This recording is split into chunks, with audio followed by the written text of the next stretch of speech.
আজকে আমি হচ্ছে সরিষা বেগুন দিয়ে হচ্ছে ইলিশ মাছ হচ্ছে রান্না করব। তো গরিবের ইলিশ, হ্যাঁ ছোটো ইলিশগুলো আর কি, একদম ছোট, এটাকেই হচ্ছে গরিবের ইলিশ বলে। তো হচ্ছে দেখতে থাকুন। আমি হচ্ছে যে কড়াইয়ে হচ্ছে এখন তেল দিয়ে নেব পরিমাণ মতো। এটা সরিষার তেল দিয়ে করলে বেশি ভালো হয় রান্না করলে, কিন্তু আমার কাছে তো সরিষার তেল নেই, যার কারণে আমি হচ্ছে সয়াবিন তেল দিয়ে করছি। তো এখন হচ্ছে ফোড়নে আমি হচ্ছে যে আজওয়ান আর হচ্ছে যে হলুদ কালারের যে সরিষা ওইটা, আর একটা হচ্ছে শুকনা মরিচ হচ্ছে দিয়ে ফোড়ন দিয়ে নেব।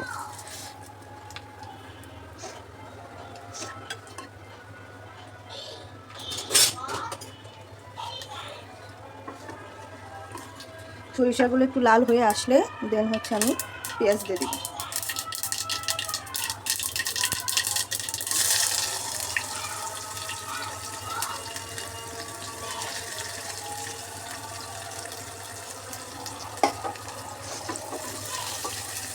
স্বাদ মতন লবণ দিয়ে দিব।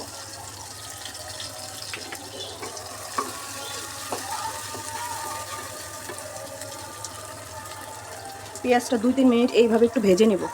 আমার পেঁয়াজটা ভাজা হয়েছে, আমি হচ্ছে এখন বেগুনগুলো দিয়ে দিব। আর আমি মাঝখানে হচ্ছে একটা তেজপাতা দিয়েছিলাম, এখন এটা আমি ভেজে নেব, আরও 2 মিনিট একটু ভেজে নেব। বেগুনগুলো আমার ভাজা হয়েছে, একটু হালকা ভাজা দিবেন আর কি, ভাজা হয়েছে। আমি এখন হচ্ছে একটু পানি অ্যাড করব।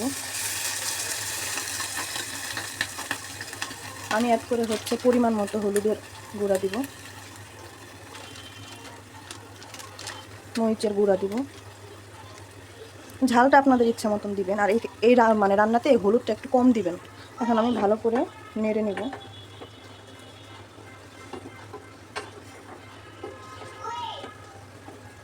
এরপরে হচ্ছে মাছগুলো আমি দিয়ে দিব। এই দেখুন মাছগুলো হচ্ছে আমি হলুদের গুঁড়া, মরিচের গুঁড়া, লবণ দিয়ে হচ্ছে আধা ঘন্টার জন্য হচ্ছে মেরিনেট করে রেখেছিলাম। তো মাছগুলো দিয়ে দিব আমি।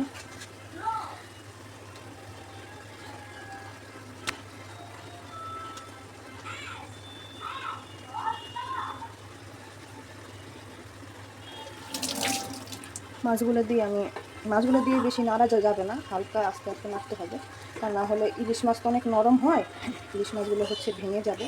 আমি হালকা একটা নাড়া দিয়ে নিলাম, দিয়ে এখন আমি এইভাবে হচ্ছে ঢাকনা দিয়ে হচ্ছে 3-4 মিনিট একটু কষিয়ে নেব। একদম জালটা একদম কমিয়ে দিবেন।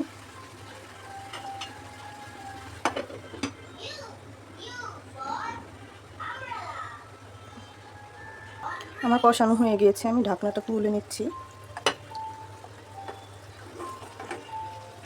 আমার বেগুনটা সিদ্ধ হয়ে গিয়েছে, মাছটাও কষানো হয়ে গিয়েছে।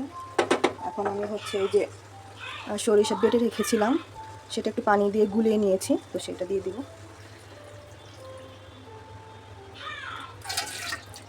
ঝোলটা হচ্ছে আপনারা আপনাদের পরিমাণ মতন দিবেন। এই রান্নাটা এত বেশি স্বাস্থ্যকর, আর যাদের একটু অ্যালার্জি সমস্যা আছে তারা বেগুনটা স্কিপ করতে পারেন। এখানে আপনারা পটল দিতে পারেন, আলু দিতে পারেন, কিংবা টমেটো দিয়েও করতে পারেন।